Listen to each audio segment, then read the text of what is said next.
I've got to hop off for the couple minutes, but I was just going to say I co-sign, especially the issue of logistics. We can have a conversation with them to try to smooth that part out. Coverage thing will always be a tense moment, but logistically we should be able to work that out.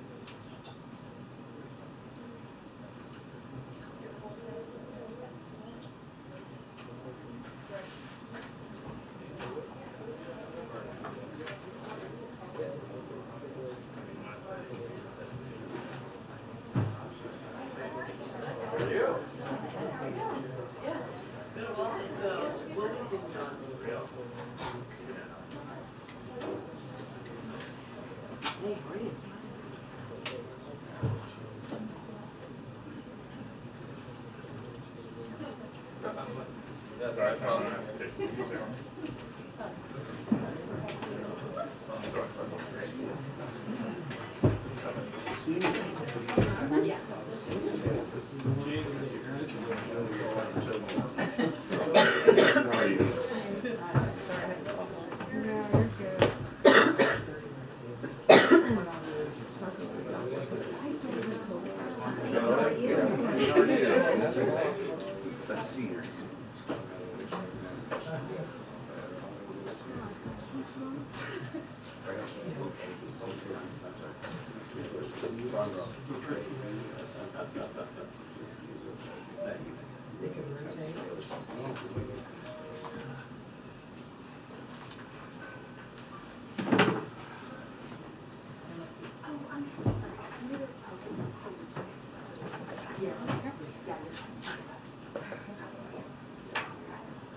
Hi, good afternoon, everybody.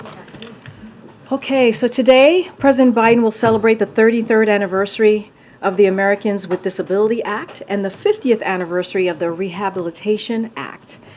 President Biden fought for the passage of both bills when he was senator because he believed then, just as he believes now, that the federal government owes dignity and respect to every American, especially those with disabilities.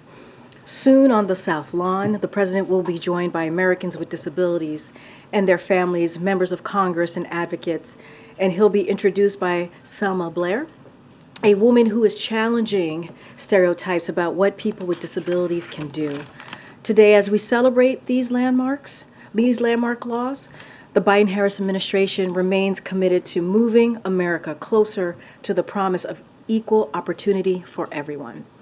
And later this afternoon, the president will convene his cabinet to get an update on the progress we're making on pressing priorities for the country, including implementing the historic legislation he has signed into law, balancing the promise and peril of artificial intelligence, and taking action on gun violence. With that, hey Josh. How are you, Karine? Good to see you. Good to see you. Happy Monday. Happy Monday indeed. All right, two major subject areas post non-shutdown. Okay. Speaker McCarthy has said he has not spoken with President Biden on Ukraine, and that his objection to the funding is that the White House has not shown, quote, how we're going to win and what is our mission, end quote. What does winning look like in Ukraine? Does the president plan to speak with Speaker McCarthy? Look, I don't have any conversations to read out or plan conversation with the speaker. Look, the speaker was on TV yesterday, on television yesterday, showing and speaking to the commitment that he has made to the Ukrainian people. And he said yesterday, I support being able to make sure Ukraine has the weapons that they need. And he, in fact, he said that multiple times yesterday. So he has made publicly his support to Ukraine. There's a bipartisan support, as we have seen from day one, for continued funding, in Ukraine. And look, let's not forget what the purpose of this is for. This is for to see the continuation of the brave people in Ukraine to fight for their freedom, right? To fight for their democracy.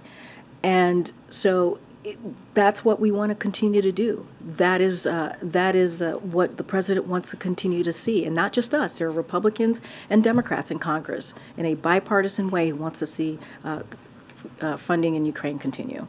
And then secondly, in light of the CR, has President Biden or anyone in the administration been in touch with our allies about Ukraine?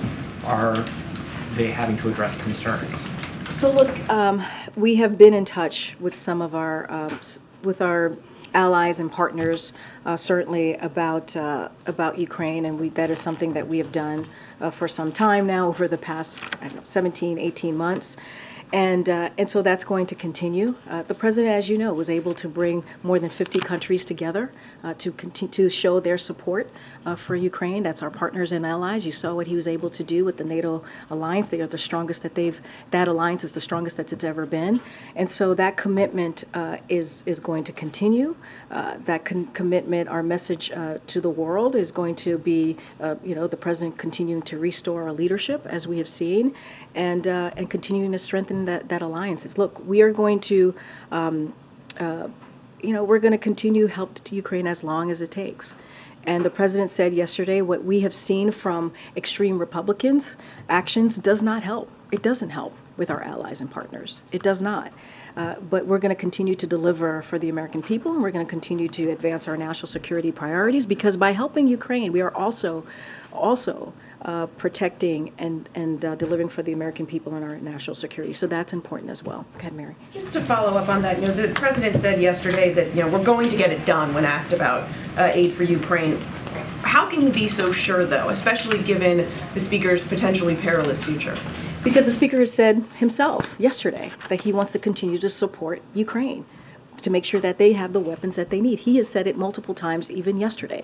We've seen bipartisanship on this issue for Ukraine. This is, the president said it. The speaker and the overwhelming majority of the Congress have steadfastly supported Ukraine. So there is a bipartisan support for this from the beginning. It's going to continue. We have heard from Republicans and Democrats in Congress, and that's what we expect.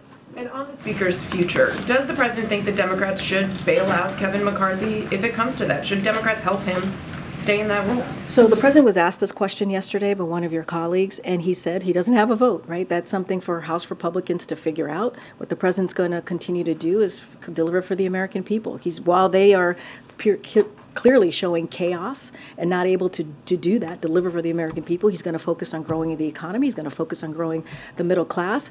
And as it relates to anybody else, the Democrats, that's their decision to make. That's for Democratic leadership and House Democrats themselves to figure that out. Actually, the president doesn't have a vote here, but surely this is something that the White House is discussing with leadership on the Hill. Absolutely. That is not something we are There's not. no conversation between. That is something we do not get involved when it comes to leadership conversation. That is something for House Democrats, House Republicans in this particular instance to figure out. And can you just clarify one more thing, because we've heard Matt Gaetz and others put a lot of attention on this. What exactly did the president mean yesterday when he was asked if he could trust the speaker on the next deal, and he said, we just made one about Ukraine? We just heard Matt Gaetz again on the floor insisting there's been some secret deal made between the president and the speaker. Well, I'll leave Matt Gaetz to speak for himself and what he meant on whatever he just said right now. I hadn't had a chance to listen to the congressman because I was getting ready to come out here. Look, I mean, just on trust more broadly, I know we've been asked that question. Look, it's not about trust. It's about Congress doing their basic duty is to keep the government open. That's what this was about. When it relates to what the president said, I'm certainly not going to go beyond what he said. But what we know is that there's bipartisan support for this deal. Again, Speaker McCarthy was on the air multiple times yesterday saying that he certainly wants to continue support for Ukraine to get the weapons that they need. And so we're going to hold him to that. That is something that he has said. That is a commitment that he has made. When the president said we just made a deal about Ukraine. What I'm saying is that there's been a bipartisan focus and agreement to continue the funding for Ukraine. That is what we're looking at. That is what we're speaking to, and that's what we're going to see. Thanks, Mary. Just to follow up on that, how critical is it for the White House that Speaker McCarthy remain in power for the time being? It is not up to us to decide. It really isn't. That is up to House Democrats and House Republicans, more specifically House Republicans, to decide on that action or on that way forward. But surely, I mean, it's not in the White House's interest to undergo an extended fight and chaos over the speakership. What are the president's thoughts on that? The president says we don't have he doesn't have a vote in this matter. That's what the president said yesterday. He does not have a vote on this matter. It is something for House Republicans to decide. And look, you're right, there is chaos in House Republicans. I mean, what we saw this weekend should not have happened. It should not have happened. I mean, thank goodness that the government is open and that critical programs are now moving forward. But they should have never marched us to the brink that they did. And it is their basic duty to keep the government open. And so we're just not going to get involved. That is for House Republicans to decide. Question on Ukraine funding. Are you able to outline for us how much the U.S. has left in funding for Ukraine, both military and humanitarian, until a new funding bill is approved? So any specific questions on the funding that is left, I would have to refer you to the Department of Defense. They'll be more able to share what is the presidential drawdown authorities, what's left there. But look, it is enough for us to meet Ukraine's urgent battlefield needs for a bit longer, but we'll be maintaining our steady cadence of PDAs for sure. But it is not the long-term solution here. It is not the long-term solution. Can you confirm that the president is planning to call allies that funding for Ukraine will continue? I don't have any calls to preview at this time with allies or partners. Thank you, Karine. Congress was not able to pass the 12 bills to fund the government in the last 4 months since the president reached the broad spending deal with them on June 2nd. What gives the White House confidence that they'll be able to do that in the next 45 days? Because this is their basic duty is to keep the government open. We shouldn't have to wait 45 days. House Republicans should not have to wait 45 days to do their jobs. And one of the things that Speaker McCarthy learned is, that you have to do your job, right? Which is why I think he moved forward. And so, look, this is something that Congress is their duty to do, is to keep the government open, to make sure that federal government employees get paid, to make sure these critical, important programs are continue to be paid in, so that families across the country, American families across the country, are getting those critical programs. And so this is their basic duty. This is their basic duty. And government funding now goes through November 17th, which is right around the time that the president is expected to be in San Francisco for APEC. What discussions are happening about what impact that could have on the president's meeting with leaders of China and other countries? I just don't have any, I'm not going to get into hypotheticals from here. Again, they don't have to wait 45 days to get this done. They really don't. There's no excuse for another crisis. That is what the president said yesterday. And they have to stop the games. They have to stop playing these games. That's, again, what the president said. They have to get to work and stop playing games and do their duty. Or else we're going to be in the same place that we were this weekend a month from now. And so, what they're doing instead is pursuing these 30% cuts. We're talking about education. We're talking about Meals on Wheels. We're talking about really critical programs that Americans need just to move through their day-to-day lives. And so we can't be focusing on that. They need to keep the government open, continuing to do that, their basic duty. Yeah, thanks. One point that Speaker McCarthy made repeatedly on Face the Nation yesterday was that he wants any additional funds for Ukraine tied to congressional action on border security. Is that something that the White House would consider supporting for a vote on Ukraine funding? So look, I think the American people are fed up. They're fed up of the political games, the political stunts that House Republicans are doing on our national security and also our government. You have a president who has delivered record funding to make sure that we have additional Border Patrol federal employees at the border. This is something that he has done and has delivered on. And instead, these extreme House Republicans, what did they do? They just passed 2 weeks ago a proposed cutting DHS funding by 8%. They're the ones who are saying that they want to defund DHS. That's what they're saying. Meanwhile, we're trying to do everything that we can to make sure that we deal with what's going on at the border. As it relates to Ukraine funding, there's bipartisan support. We've heard that from Republicans and Democrats, and we appreciate the bipartisan support that we have seen for Ukraine, and we are confident that we're going to continue to see that. And so, look, this is about freedom and democracy against Russia's invasion, aggression against the Ukrainian people, and this is also about protecting our national security as well. And then does President Biden plan to go to Senator Feinstein's funeral service on Thursday in California? I don't have any schedule updates for the president this week to share. Karine? Yeah, Danny. I'll come to the back, Anthony. Thanks, Karine. The Kremlin said this morning that Western fatigue over Ukraine is going to grow in the United States and other countries after what happened here in Washington this weekend. I mean, how do you respond to that, and what can the United States do to prevent that? So here's our message to Putin.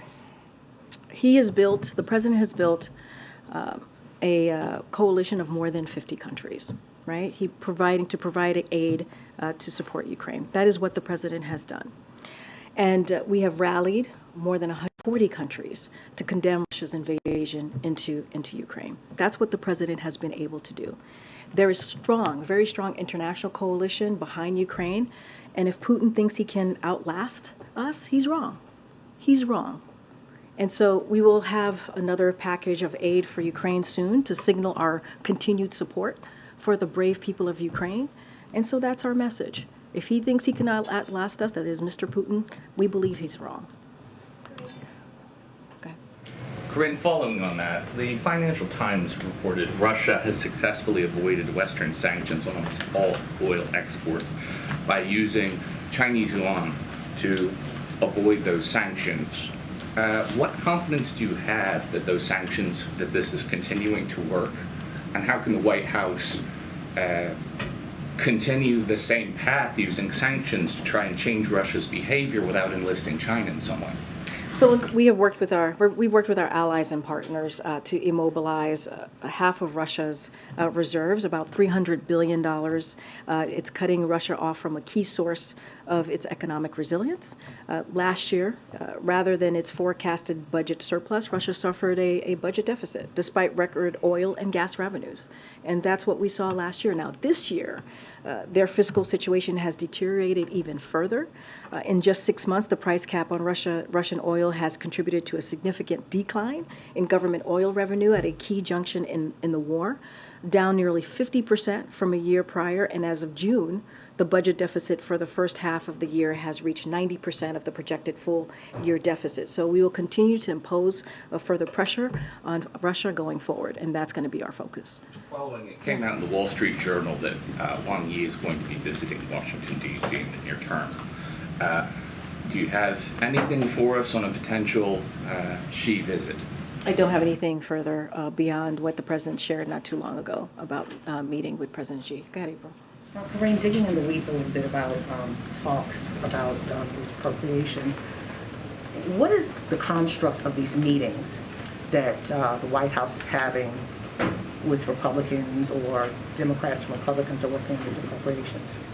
So I have said for many weeks now that as House Republicans were leading us to the brink of a potential shutdown, that members here of the White House, we had our Office of Legislative Affairs, we had the OMB Director, Shalonda Young, I think she's spoken to this very recently, had regular conversations and have been in regular conversations with members in Congress. Don't have anything specific to share. I'm not going to go into private conversations, but we've also been very clear, like while we have had dialogue with members of Congress, this is something when it comes to keeping the government open, when it comes to, moving forward with this deal that the president made with Congress. A deal is a deal, as you've heard us say many times. It is up to them. It is for them. This is their basic job, is to keep the government open. So do you believe that there's a ramp up, or is it still the same in efforts to prevent kicking the can down the road again with another CR? But they shouldn't have to. They shouldn't have to wait 45 days, right, to deal with this. House Republicans could get this done. We should not have to wait 45 days. There's no excuse for another crisis here. This is what the president said yesterday. They got to do their jobs. We should not be looking towards 45 days from now and trying to figure out where we're going to be. This is something that they can take care of now. And lastly, you say chaos. Does this chaos that includes this motion to vacate, does that put a chink in all of the works to try to move towards getting a new budget solution? I mean, the chaos is clear. I mean, you all have reported it. What we're seeing with House Republicans, it's pure chaos. There's extreme group of people in the Republican conference that is putting forth these extreme pieces of legislation that is hurting, that would hurt American families. I just talked about the cut in Meals on Wheels, education, you name it. Programs that are critical to Americans across the country. That's the chaos. That's what they're trying to head us down the road. And they almost shut down the government. And so it is, let's not forget, and I believe the director said this yesterday, like 200 Democrats, more than 200 Democrats voted to keep the government open. So we know where House Democrats are, right? We know that they want to do their jobs. It's the chaos that we're seeing from House Republicans that led us to this crisis, and we don't need this. So the motion to vacate has nothing. The motion to vacate has nothing to do with us. That is absolutely nothing to do with us. That is something for House Republicans to figure out, and we're going to let the leadership figure that piece out. Go ahead. Thank you. The White House has been clear, of course, that you don't want to negotiate further on further cuts after the deal in May. But first, does the president believe that the deficit is something that should be reduced, and would he be open to some kind of bipartisan commission looking at deficit reduction as part of the spending deal? What I can tell you for sure is that the president, everything that he has put forward, when you look at the policies, even the legislation that have become law, deals with lowering the deficit. Even that budget agreement that we saw back in June, May, June, that was agreed upon, bipartisan, that was voted by 2/3 of the House Republicans, that lowered the deficit by $1 trillion in over 10 years. So clearly this is a president that wants to focus on lowering the deficit. This is something that you hear him talk about almost every time he talks about the economy and where we are, growing the economy, growing the middle class. So obviously this is an issue that is important to the president. I'm going to move around. Go ahead. Governor Newsom has picked LaFonso Butler to fill California's open seat. What does the president think about that appointment, and has he called, or does he plan to call? Has the vice president also called? So I don't have any calls or conversations to read out. I can say that we respect the governor's certainly appointment, his decision. LaFonso Butler has spent her career fighting for the rights of women and working people, just by looking at certainly by her career. And she's herself succeeding a trailblazer by breaking more barriers. And so again, we respect the governor's appointment. I don't have anything to read out as far as calls. And I probably should reach out to the vice president's office to see if she's made a call. Okay. Thanks, Karine. Last month on Ukraine funding, Jake Sullivan said that on September 20th that the $24 billion was needed for this quarter that we're in now, so that there wouldn't be a disruption. At what point does that disruption begin or happen? So look, the battlefield on the ground changes, right? And so I don't want to give a date. I'm hesitant to give a date because giving of the changing dynamics and what that looks like. As I mentioned, DOD certainly would have more information on the funding. So I'm certainly not going to go beyond what the National Security Advisor said here. But look, we're talking about we're talking about what we know we have left. We have enough for PDA authority to meet Ukraine's urgent battlefield needs for a bit longer, as I said, but it's not the long-term solution. It is not the long-term solution. So any specifics on the PDA and what's left, I certainly would refer you to the Department of Defense, but don't want to get into a date from here because of the changing dynamics of the battlefield. Just to reiterate, beyond McCarthy's comments this weekend and past support, You're saying there's been no conversations between the White House and leadership about a potential agreement, contours of how to get the funding approved? What we're saying is there's obviously bipartisan support to continue the funding to Ukraine. We've heard that specifically from Speaker McCrane, Speaker McCarthy just yesterday, multiple times saying that, and we've heard that from, Democrats and Republicans in Congress. So that's what we want to see. We want to see the commitment. We want to see that that McCarthy keeps his commitment to the people of Ukraine. That he has said he wants to continue that funding to make sure that Ukraine get the weapons that they need, and that's what we want to see. Thanks, Karine. So staying with that topic, yesterday when I asked the president about the prospect of future deals with Speaker McCarthy, he said, we just made one about Ukraine. But it sounds like you're saying they didn't just make one about Ukraine. What I'm saying is that we know that there's bipartisan support, right, for Ukraine funding. And that is what we're saying. We're saying that there's bipartisan support. There has been. We appreciate the bipartisan support that we've seen for Ukraine from the beginning, and we believe that's going to continue.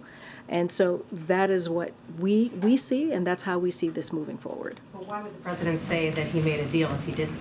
I'm just saying that what we're seeing currently from Congress is that there has been, right? There has been overwhelming support. That is what the president said. A majority of Congress showing overwhelming support to continue that support for Ukraine, and that's what we're going to continue to. That's what we want to continue to see. Did the speaker provide some kind of back channel assurance that he would bring Ukraine funding up for a vote? Is that what he was referring to? No, I don't even think the speaker needs to do back channel. He himself said yesterday that I support being able to make sure Ukraine has the weapons that they need. He said that. And we expect him to keep his word on that. But then I guess I'm just trying to understand what the president meant when he said we just made a deal. What I'm saying to you is that we have seen bipartisan support from Congress to continue the funding in Ukraine. That's what we expect, and that's what we want to continue to see. We've heard from Speaker McCarthy himself just yesterday saying that he wants to continue that support, and that's what we want to see moving forward. Is it possible the president made a deal that you don't know about? I'm just saying that I'm not going to go beyond what the president said.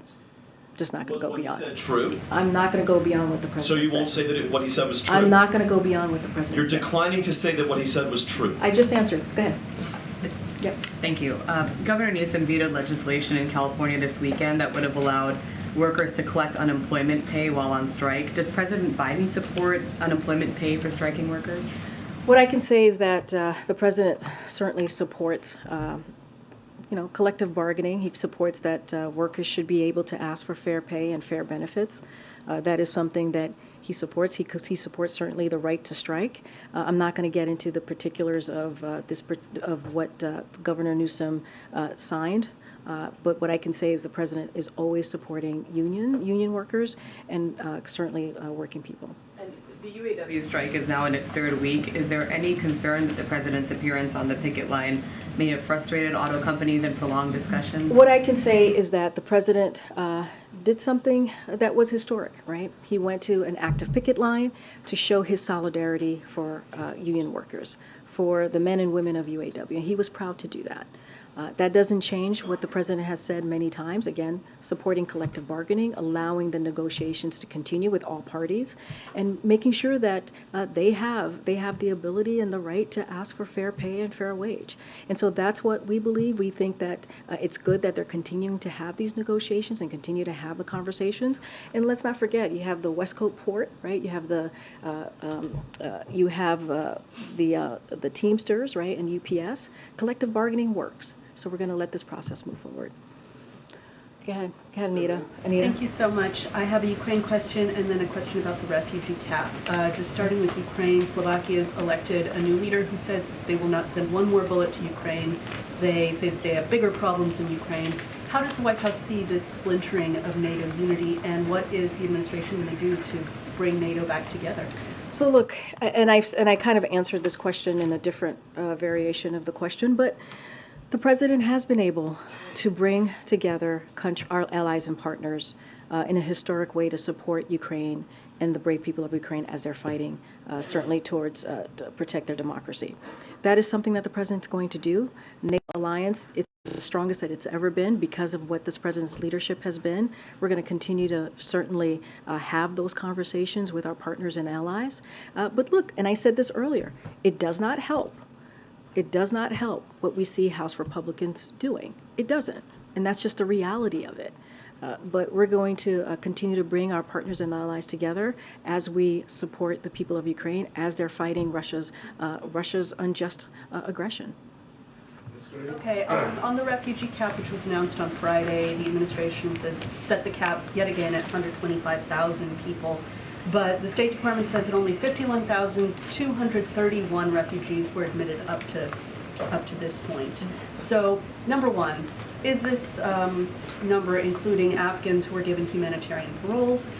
How does the administration plan to reach this target of 125,000, and what else is needed to get you to that aspiration? So one of the things, as you know, that we've tried to do is we've tried to improve certainly the system. I don't have specific numbers on Afghans, but you know, one of the things that we do, we implemented a number of efficiencies within state and DHS to reduce processing times. State has also approved 51 new local offices. So we have taken steps, and that's just a couple of things, to make sure that we're improving the system. And so we're going to certainly continue to do that. And so, look, we said when we first set this target that it was going to be ambitious. We knew that. We knew that 125,000 is an ambitious number, and within the progress we've made, we feel that we are better positioned to meet those goals this upcoming fiscal year, and so that's what we're going to try to do. We'll continue to go around. Go ahead, Brian. Karine, I wanted to ask about the president's legislative priorities. I mean, given that what House Republicans are doing right now, continue to threaten to shut down the government in 45 days and hold up Ukraine funding. Is that it for what the president can do legislatively for the foreseeable future, or are there other legislative priorities where he thinks there might be a coalition with House Republicans? I mean, look, the president, you saw what his priorities were in the budget negotiations, right? We also wanted to make sure we were protecting Medicare, protecting Social Security, right? Those were things that were incredibly important to the American people. Yes, Ukraine funding is also really important as well, which is why we are confident that we'll continue to see this bipartisan support for the Ukraine funding. And so, look, you're going to see the president meet with his cabinet in a couple of hours. We're going to talk about the importance of implementing the historic pieces of legislation that he's been able to pass. And when you think about the Inflation Reduction Act, when you think about how that's going to lower healthcare costs and what that's doing, right? The capping 35% for seniors when it comes to insulin. That's really important. When you think about beating Big Pharma and the first 10 tranches, the first 10 tranche of pharmaceutical drugs. That's where the cost is going to go down. All these things are incredibly important. We have to continue to implement these important pieces of legislation that's currently now law, and that's going to be the president's focus. And also protecting Americans, right? Protecting Americans, making sure we're keeping Social Security, Medicare, Medicaid. And so that's going to be the focus. You've heard us talk about the unity agenda and how important that is. Those are ways, if you want to see what the president believes he can move forward, how he can move forward in a bipartisan way with Congress, look at the unity agenda. And so that's going to continue. He's going to continue to try to move with that as well. Go ahead. Thank you. 2 questions on the border, if I can. New York Governor Kathy Hochul says the border is too open right now. Does the president think that the border is too open? So here's what I will say. The president, on his own, without the help of Republicans in Congress, let's not forget, he put forward a comprehensive piece of legislation to deal with immigration reform. Remember, this immigration system has been broken for decades, and it's been 3 years. That's been almost 3 years since he put forth that piece of legislation. And there are 3 things that he has moved forward in when it comes to his plan and looking at the border. There's enforcement, and so we've deployed additional troops and federal agents to the border and removed or returned more than 250,000 individuals since May 12th alone. That's what we've been able to do without the help of Republicans. And deterrence, we've had the largest expansion, certainly, of a pathway is in decades.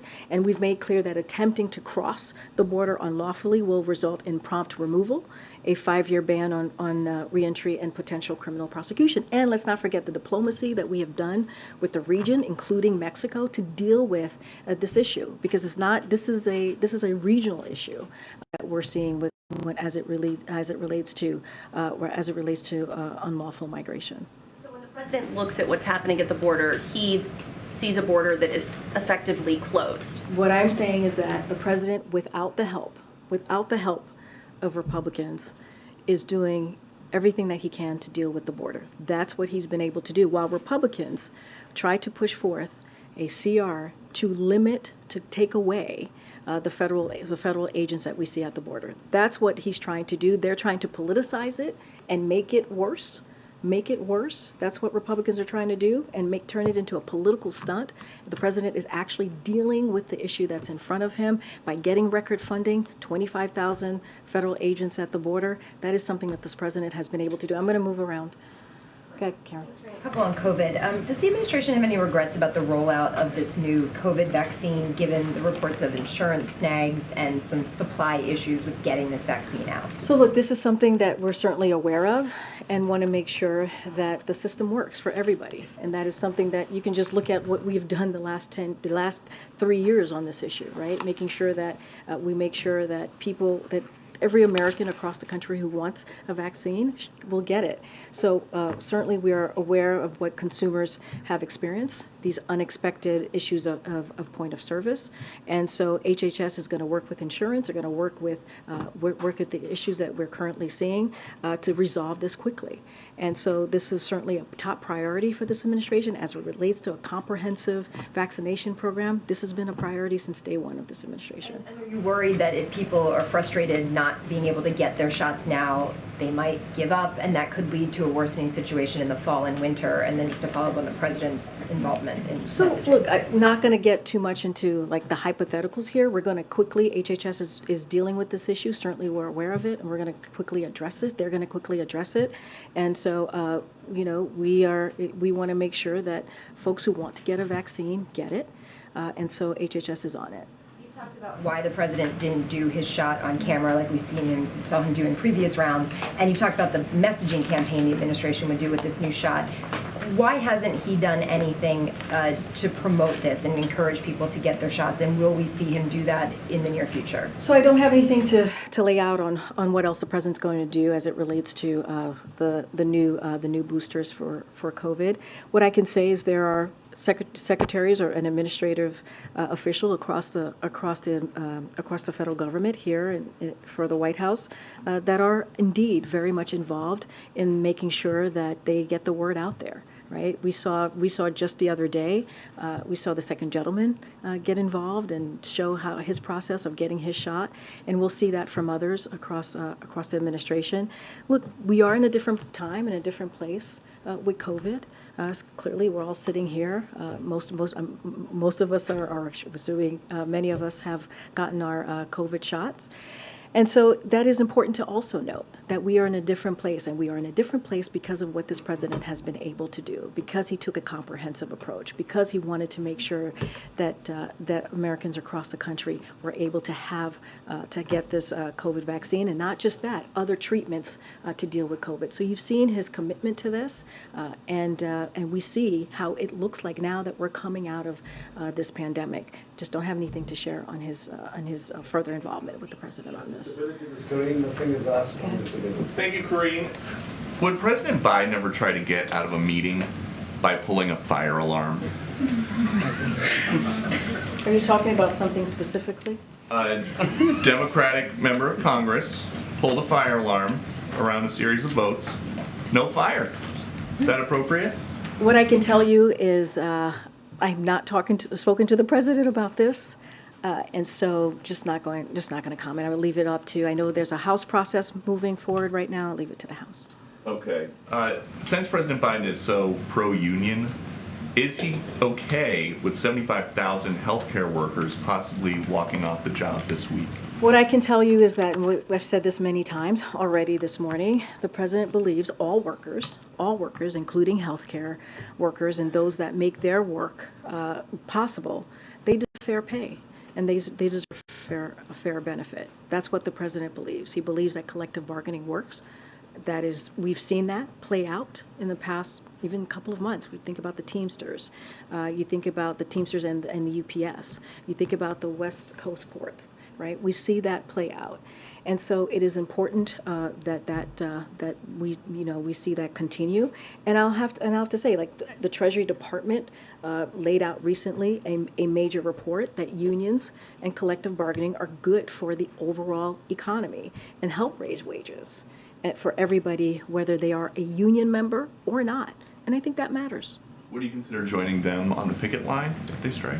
Look, I don't have anything else to share on the president's schedule. What I can say is that this, when we see this type of collective bargaining, when we see this type of, the report that I just laid out, when unions and unions do collective bargaining, it actually helps our economy overall, and it raises wages, and I think that's important for all, not just union members, also non-union members. And a couple days ago, looters were terrorizing businesses in Philadelphia.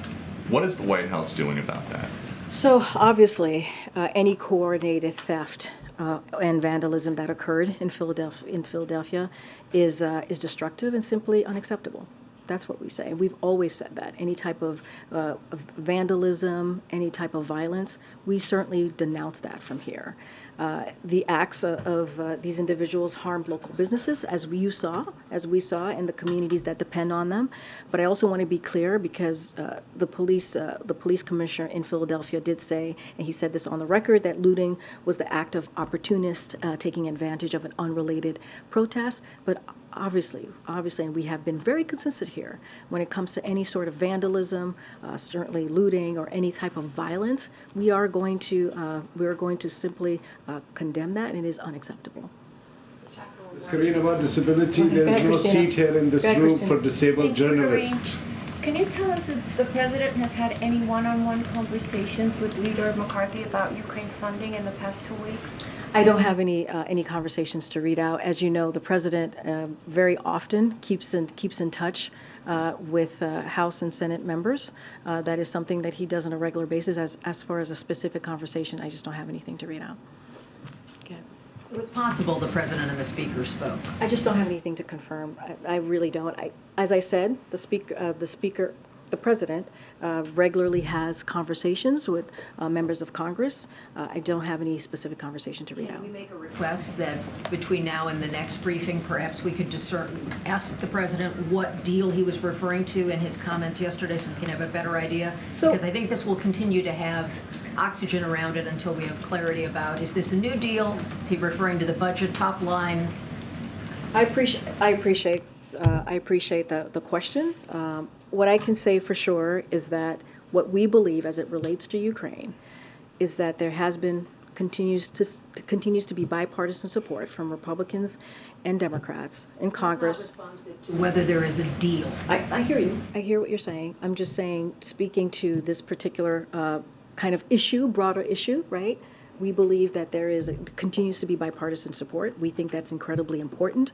Speaker McCarthy has spoken to this, and that's what we want to see. We want to see continued support for the people of Ukraine as they bravely fight against Russia's aggression. On another matter, the president's son will be going to a court appearance tomorrow. We know previously that was believed to have been something that would resolve the case. A lot has transpired in between. Will this have any impact on the president's schedule tomorrow, or how he will be getting information about that? I recognize it's a personal matter, but will that court appearance have any impact on the president's schedule? I will continue to say it's a personal matter. Just not going to get into it from here. Thanks, everybody. Thanks, everyone. See you tomorrow. Journalist. Thank you.